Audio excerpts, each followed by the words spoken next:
Hola, mi nombre es Matilda Espino, soy estudiante de quinto semestre de la licenciatura de Derecho y el día de hoy les doy la bienvenida a un nuevo podcast de Wikimedia y el día de hoy tengo una invitada, me acompaña la doctora Gabriela Martínez Iturribarría, vicerrectora WIC. ¿Cómo está?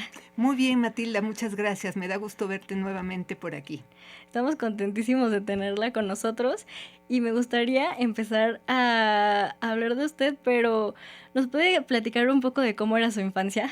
Uy, mi infancia. Bueno, pues te tendría que decir que yo nací en Oaxaca, en la ciudad de Oaxaca, y que pues tuve una infancia muy bonita porque pues fuimos una familia muy grande, puras hermanas, 8 hermanas, mis papás, y pues bueno, como en un ambiente que pues de gente como muy conocida, una sociedad de mucha colaboración, pues tú sabes que Oaxaca es una ciudad con costumbres como muy acendradas, muy fuertes, muy bonitas, la vida cultural, te encontrabas a personajes súper importantes como parte de la vida cotidiana, ¿no? Y como que siempre acogedores, y yo siempre me sentí como muy cobijada, ¿no? Por este Oaxaca hermoso, en donde pues lo único que tengo son recuerdos y mucho orgullo de ser oaxaqueña por esas raíces, ¿no? Tanto la indígena, la española, la parte pues de la música, de la cultura, de todo esto. Pues mi abuelo era historiador, te contaba que mi papá fue notario. Entonces, bueno, por ahí pues siempre conocí a esa gente muy interesante, ¿no? De, por ejemplo, que llegaban a hacer conferencias sobre cómo hacer el nuevo retablo de la iglesia de Santo Domingo de la Virgen del Rosario y qué tipo de material se tenía que usar y por qué, y te tocaba oír, ¿no? Escuchar como todas las opiniones que se daban de personas muy importantes, y era como muy rico pues crecer en un ambiente tan cultural como Oaxaca. Y bueno, y además, ¿no? Muy buenos amigos, pues todavía nos tocó una época en donde eras como muy libre y podías andar en bicicleta, jugar, cerrar las calles, participar en todo, ¿no? Entonces pues fue una infancia muy bonita. No, y en Oaxaca, que es un lugar, como bien lo menciona, lleno de cultura, Sí, en sí, el sí. que encontramos una conjunción de muchísimas cosas, como bien lo dice la cultura española, la cultura indígena. ¿Cuál es su parte favorita de Oaxaca, de cuando era niña? Mi parte favorita, lo que me sale, es como decirte la rica comida, pero también como Claro. esas tradiciones, que no era solo la comida, sino que siempre, por ejemplo, tú conoces el árbol del Tule, ¿no? Que es Sí. el árbol más grande del mundo. Entonces el árbol tiene su fiesta, y en octubre era el día del Tule, entonces había que ir por eso te digo como que la comida, porque todo estaba como muy ligado a eso, ¿no? Las empanadas de amarillo del Tule, porque era la fiesta del Tule y había que ir, la guelaguetza, ¿no? Pues que tú sabes que también, pues bueno, no es como ahora, que ya es como una fiesta más, pues más cultural, pero era ir y subir las escaleras, no había pues este auditorio tan bonito como el de ahora, ibas como probando todos los guisos oaxaqueños, ¿no? Las memelas, las no sé qué, el molito, ya llegabas a la fiesta del cerro, al final en la parte de arriba, pues todos los jóvenes, pues era el lugar en donde te reunías a convivir, a jugar, pues era como súper sano, ¿no? Que el juego de la botella, que estar haciendo pues concursos de lo que fuera, ¿no? Pero nos las pasábamos como muy a gusto. Entonces, ¿cuál era mi falta? Digo, la comida, porque estaba muy asociada a todas las tradiciones. Sí, por ejemplo, siempre había fiestas, siempre, ¿no? Por ejemplo, en diciembre es los rábanos, ¿no? La noche de rábanos, en donde las personas, todo empezó, porque a ver, en Navidad antes se comía nada más pescado, ¿no? Era como la tradición de la parte de la iglesia. Entonces lo adornaban, pues había que ponerlo bonito, y entonces hacían figuras con los rábanos, hacían sembrar rábanos como muy grandes y los tallaban con figuras importantes, te hacían una iglesia, te hacían a la Virgen, como hasta la fecha, ¿no? Y hay un concurso de rábanos. Entonces esa, por ejemplo, te digo que todo es fiesta en Oaxaca, todo es maravilloso, todo lo haces como crecer, ¿no? Entonces sí vas a ver desde los artesanos que estaban trabajando con esto, pero también el totomosle, que son las hojitas del maíz, y te hacen figuras sobre esto. Es que son artistas todos. Yo no tengo esa parte muy desarrollada, me hubiera encantado, ¿verdad? Pero todo lo hacen arte, ¿no? Todo lo hacen bonito. Entonces los concursos de rábanos, pero también resulta que las calendas en diciembre, ¿no? Que todas las iglesias salían con su calenda, como que es como un carro alegórico en donde pues se presenta el nacimiento de Jesús, y era muy bonito porque la gente que no tenía dinero se acostumbraba a hacer como mucha vida de comunidad. Entonces cada iglesia les daba como su cena, bueno, no la iglesia, sino los padrinos de la calenda, todo esto. Entonces te digo, siempre fiestas, y te decía la comida porque es esto, ¿no? Ser como muy festivos, pero siempre como muy generosos, ¿no? De quedar lo mejor de ti, ¿no? Y siempre como muy orgullosos de cualquier tradición. Y así te puedo contar, yo creo que cada mes hay alguna tradición importante en Oaxaca. Eso Sí. me gustaba, y siempre todos participaban estábamos en ellas, ¿no? Es que crecer en provincia es bien distinto, ¿verdad? y crea personas diferentes. ¿Usted cómo cree que influyó en usted el crecer en Oaxaca? Me encanta porque le escucho hablar con mucho ímpetu de la diversidad de cosas que había ahí. Entonces, ¿cómo afectó eso para usted Mira, como niña? yo deja como niña, les cuento que cuando llegué aquí a la universidad, en primer lugar, bueno, pues fui la segunda generación, ¿no? De la UEC, imagínate, 1977. Y entonces yo decía, pues, ¿con qué mundo me voy a encontrar, no? Porque todo el mundo se imagina un oaxaqueño bajito, chaparrito, quién sabe qué, morenito, no sé qué tanto. Y llegaba yo y me decían, ¿de veras eres oaxaqueña? Y yo sufría, porque algunos maestros decían, es que la gente más fea del mundo son los oaxaqueños, ¿no? Hablando, uy, mira, a mí me Ey, tocaba mi raíz. No, y ey. diciendo, a ver, ¿cuál es su concepto de cultura? ¿Desde dónde lo está viendo? Porque usted no vivió en un mundo en donde usted aprende a apreciar otras cosas, incluso de la belleza. ¿Quién nos dice que son los más bonitos o los más feos desde dónde, no? Entonces me echaba unos pleitos con los maestros segunda generación de psicología. Y luego cuando me tocó ser directora de pedagogía, siempre cuento que yo llegaba y les, ay, ya no sé dónde andará, ¿no? Ponía yo un mapa de toda la República Mexicana y les decía, es que para ustedes, a los alumnos, solo existe DF en ese tiempo, ¿no? Y ven el mundo desde aquí, y todo lo que ustedes estudian y teorizan y están como criticando o tratando de hacer como una propuesta, lo ven desde Ciudad de México, pero se les olvida que México es mucho más que esto, ¿no? Entonces, miren, y ahí tenía yo mi mapa. Antes de entrar decías, a ver, fíjate, ¿cuántos grupos indígenas hay? ¿Cuántos idiomas hay? Fíjate toda la biosfera tan rica que tiene el país, somos un país, ¿no? Entonces siempre luchando para que abrieran más su mente, y hacíamos prácticas y nos íbamos, adivina dónde, a Oaxaca, Oaxaca. ¿no? Como teníamos una maestra que era de historia, Luisa Rico, que pues le decíamos, pues hay que armar algo, pero para abrirles el panorama, ¿no? Y nos íbamos al centro, o visitas, bueno, a Oaxaca, porque teníamos que ir a Oaxaca, no había de otra, ¿no? Pero íbamos a otros lugares como para que realmente, yo creo que en ese tiempo los estudiantes que venían de escuelas particulares y demás, su mente era como Muy muy cerrada. centralista, ¿no? Ujú. Como que el país, por eso a mí no me gusta cuando dicen el interior de la República, ¿no? ¿Y cuál es el exterior? ¿O cómo? O sea, ¿cómo que somos el interior de la Porque hay República? varias repúblicas. ¿O cómo, no? Porque el interior y el ¿Quién exterior. eligió quién iba a ¿Quién ser el dijo eso, no? interior? Entonces siempre como tratar de entender quién era México, ¿no? Siempre luchando por esto, y con los misioneros de Guadalupe como la parte multicultural de hay que abrir la mente, ¿no? Hay que entender que somos más que esto, y no ser de repente tan maniqueos, estos son pobres y estos son ricos, esto es bueno y esto es malo, ¿no? Sino tratar de aportar más desde diferentes lugares. Entonces así me afectó, ¿no? Como llegar y decir, oigan, no, a ver, vamos a defender, abran su mente, vean otras cosas, el mundo es más que Ciudad de México, estamos hablando de hace 40 años, ¿no? Hace poquito. Poquito, tú ni siquiera estabas en plan, pero sí era una visión diferente. Entonces sí, yo creo que cómo me afectó haber nacido en Oaxaca, pues te daba una relación con la naturaleza diferente, con el sí se puede, porque cómo buscas la salida, porque al ser una ciudad chica, pues siempre encontrabas camino para lograr lo que tú querías. Y además otra cosa, hablando de ser oaxaqueña, ¿no? Fíjate, tú sabes que uno de los estados de la República, que no el que más migrantes genera, ¿no? Pero sí, pues es Oaxaca, pero yo siempre decía que cómo es valorada. Yo cuento un ejemplo de una persona, mi mamá ayudaba por ahí a un grupo de personas pobres, ¿no? Que vivían en una colonia alejada y que les construyeron por ahí un lavadero y cuestiones así. Y había una mujer que se llamaba Lupe, ¿no? Y era costurera. Se fue a vivir a Hollywood, y entonces ella era muchacha de algunos niños allá, y cada ratito le decían, oye Lupe, ¿por qué no nos traes gente de tu tierra? Porque educas muy bien a tus hijos. Le digo, ¿cómo no? Sin estudios y sin nada, Lupe abrió su escuela para llevarse mujeres de Oaxaca, pero les enseñaba el idioma, les enseñaba modales, les enseñaba todo esto, les daba clases hasta de psicología del desarrollo para que fueran buenas niñeras, y puso como su escuela de niñeras, y por ahí surtía digamos, a quienes los necesitara, gente de muy alto nivel. Pero un poco lo que te quiero resaltar es esta capacidad que tiene el oaxaqueño como para decir, claro que sí se puede, y sí, pues sacar lo mejor de sí en otros países. Y tú me vas a preguntar, porque todo el mundo me lo dice, ¿y por qué es el estado más pobre, de los estados más pobres de Oaxaca? Porque también, ahí yo te diría que me van a criticar muchos, pues de repente la pobreza es una realidad, porque hay problemas de salud, te genera como muchas cosas, pero a mí me tocaba ir, por ejemplo, de repente en alguna vacación, ¿no? Que te ibas, ahorita recuerdo una casa por San José del Pacífico, no es lo que es ahora, porque ya ahora San José del Pacífico, bueno, es otra Ya es cosa, San está José por la del carretera, sí, y te claro. vas a tus rentas cabañitas, es muy lindo, no había casi nada, ¿no? Entonces tú llegabas y le decías a a los señores, oigan, pues ya va a entrar, los aviones ya van a venir a Puerto Escondido y todo esto, pues yo creo que van a poder sacar mucho más el mamey y todo esto que tienen, van a tener más dinero. Y me decían ellos, pero a ver, dinero, pero ¿cuál es el problema que ves? Mira mi casa, y yo veía una casa de madera con piso de tierra y todo esto. Le decía, pues, me dice, pero mira qué grande es mi casa, y ¿qué le ves a mi casa? Fíjate, viene un huracán, se la lleva.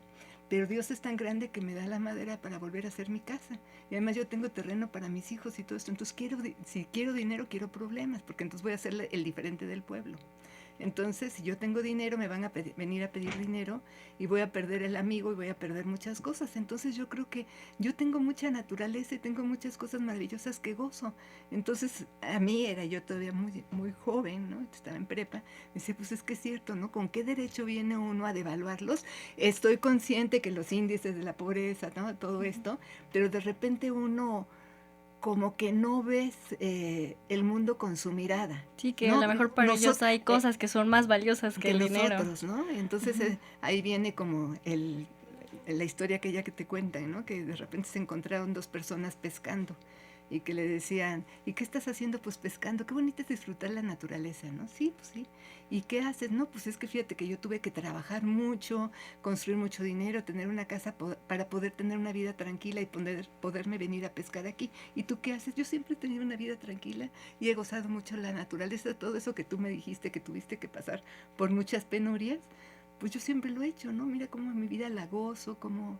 Sería muy cuestionable, pero te digo, de repente a lo que voy es que desde donde tú miras la pobreza de un estado como Oaxaca cuando hay tanta riqueza cultural, no te digo que así se quede, porque sí, hay muchos municipios, las montañas te alejan es muy difícil hacer que se unan las comunidades por las mismas tradiciones, los han tratado de unir en muchas ocasiones, pero te dicen, pues es que están mis muertos, yo no los voy a dejar acá.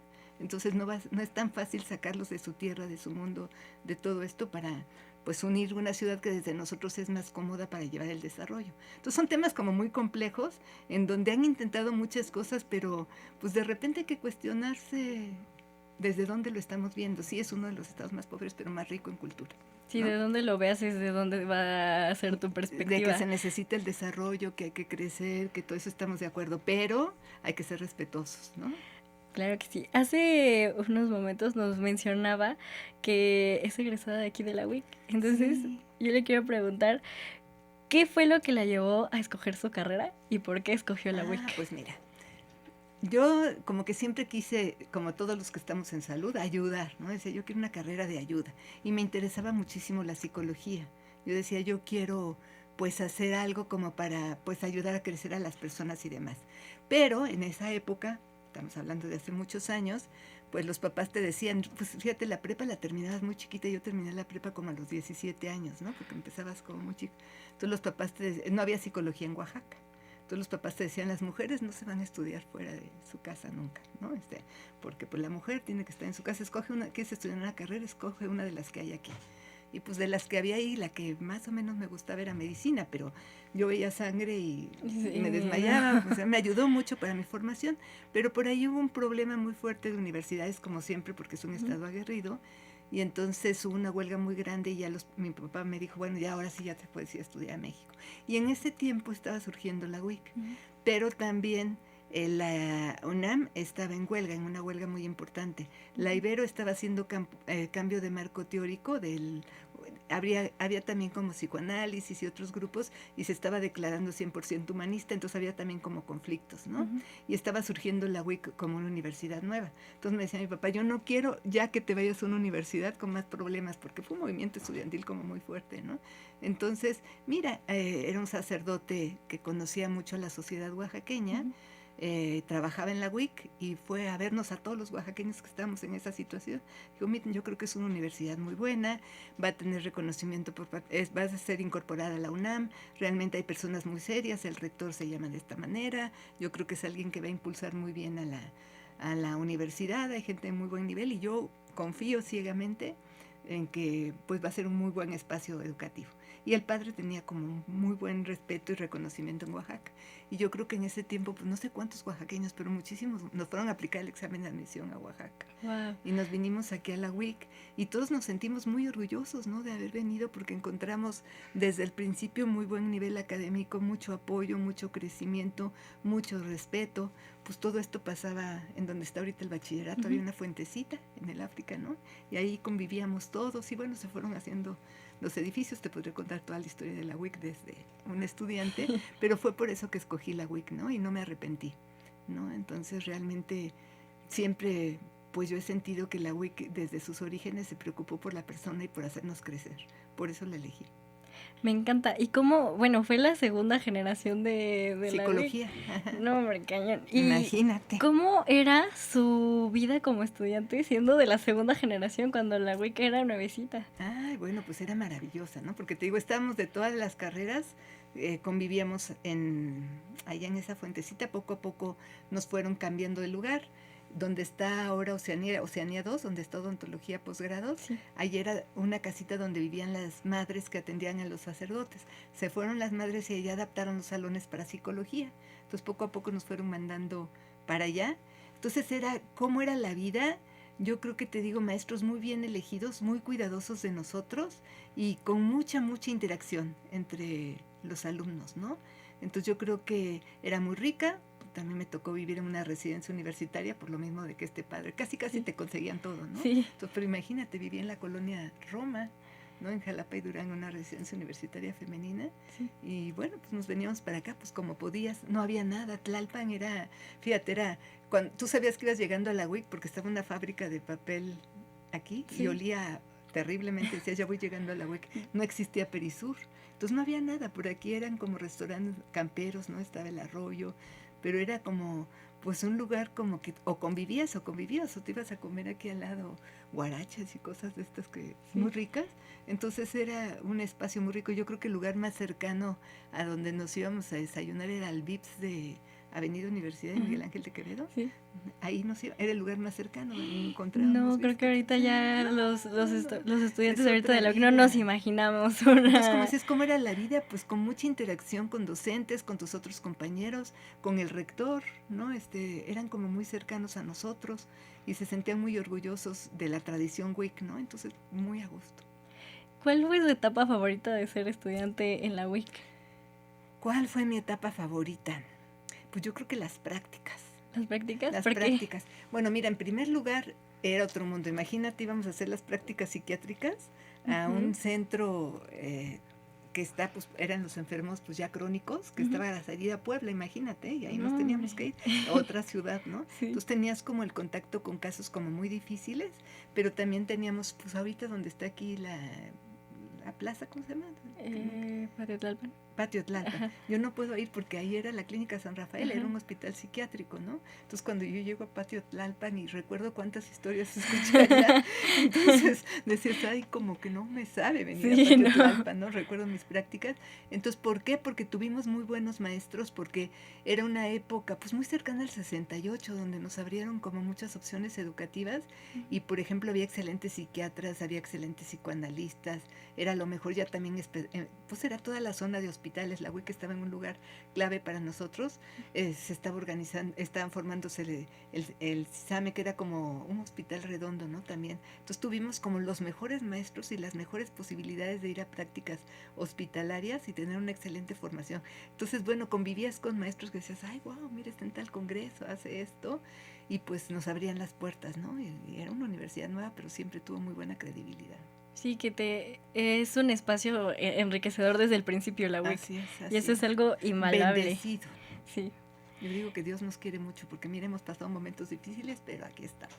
Me encanta escucharlo hablar sobre los primeros años de la WIC. ¿Hay alguna memoria que destacaría de sus años como estudiante?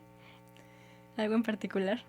Algo en particular, pues yo creo que te digo que esa convivencia que teníamos también con las autoridades, con el rector, con el secretario general en ese tiempo. Era una relación muy vertical, ¿no? Todos... Pues sí, fíjate que sí. Además, yo creo que siempre fuimos muy escuchados. Por ejemplo, en el caso de psicología, como estábamos incorporados a la UNAM, decían, bueno, en psicología va a haber dos áreas, la clínica y la industrial.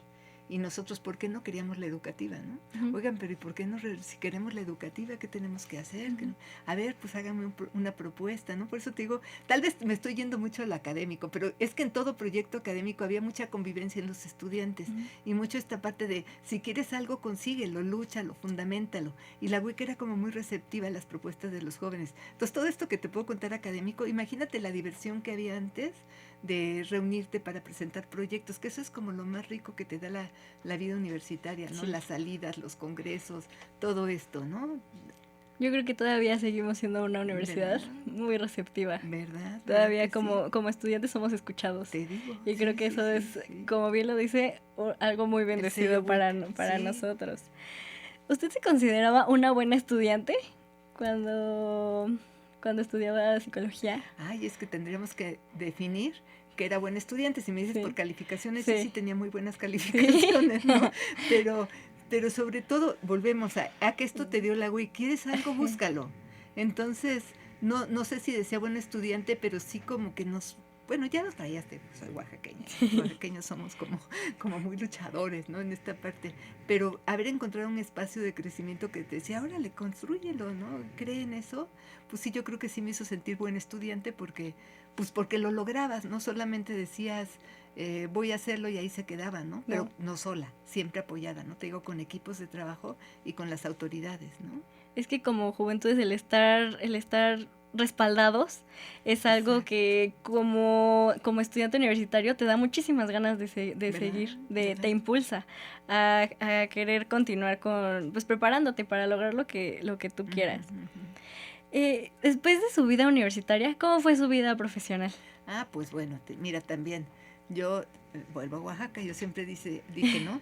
Si algo bueno o malo voy a hacer en la vida, tiene que ser en Oaxaca. Entonces terminé la carrera y me fui a trabajar a Oaxaca 2 años, ¿no? Un año y medio, un año más o menos. En la Secretaría de Educación Pública, un proyecto maravilloso con niños, se llamaba Laboratorio de Psicología, como ayudando a niños de preescolar que tenían problemas y no se acababan de adaptar al tipo escolar. Entonces, bueno, era súper difícil porque tampoco había mucha cultura de que los niños desde muy chiquitos fueran a las escuelas. Entonces nosotros los íbamos a buscar a las comunidades, a los pueblos cercanos, ¿no? Y había niños brillantes. Recuerdo una historia de un niño que se llamaba Camilo, nunca lo olvidaré. Yo creo que era un niño súper dotado y no se adaptaba a la escuela por lo mismo. Y fuimos a hablar con sus papás. Le decías, oiga, fíjese que su hijo tiene como muchos talentos. No me lo echen a perder, porque le van a meter ideas de que es muy brillante y no va a querer ir a la yunta y no va a querer ir al campo conmigo. Entonces, bueno, ¿cómo convencer a los papás de que podía tener un buen equilibrio? Bueno, fue un trabajo muy bonito, ¿no? Y también pues todas las puertas como muy abiertas en Oaxaca, pues por venir por esta universidad. Bueno, ya te puedo contar también de muchas cosas. Me tocó por ahí colaborar en la fundación de la Escuela de Psicología, en una universidad en Oaxaca, pero no había muchos psicólogos en Oaxaca, entonces de repente te tocaban dar opiniones sobre casos muy complicados que una licenciatura no te daba los elementos suficientes y necesarios para pues dar una opinión seria, ¿no? Por ejemplo, había una comunidad en las montañas en donde estaban naciendo muchos niños hermafroditas por cuestiones de consanguinidad, ¿no? Entonces, ¿qué opina? Fíjese que creíamos que era niño, pero resulta que es niña y entonces pues lo hemos educado como niño.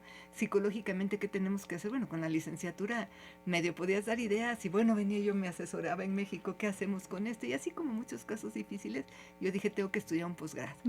Y en ese tiempo, bueno, ya me titulé y se abrieron las primeras plazas aquí de maestro de tiempo completo en la UIC.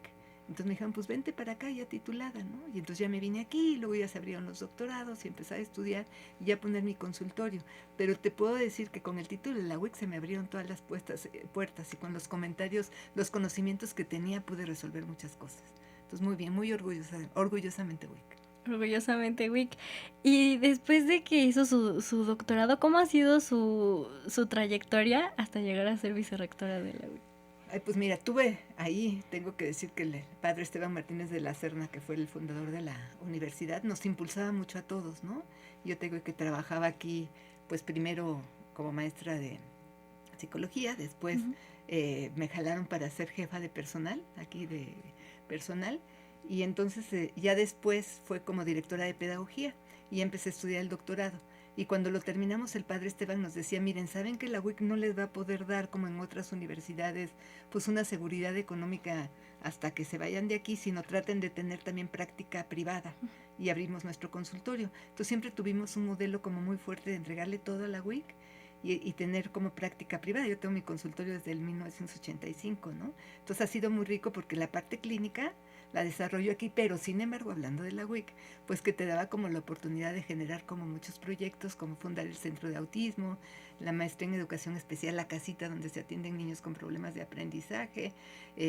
Después ya con el apoyo como de un gran equipo de trabajo fundamos la Clínica de Maltrato Infantil. Pero era esto, ¿no? Que la UIC te decía, a ver, hay un problema, como le decía yo, decíamos en esto de las prácticas, es que mira, llevamos a los alumnos a una práctica, una comunidad, y te dicen, oiga, pues es que yo vengo deprimido porque son chicos o que lo violó el tío o que lo maltratan los papás, ¿a dónde los mandamos, no? Ya les aplicamos pruebas psicológicas y aquí está el diagnóstico. Ya fuimos al DIF y nos dicen que hay lista de espera y que en 6 meses los reciben.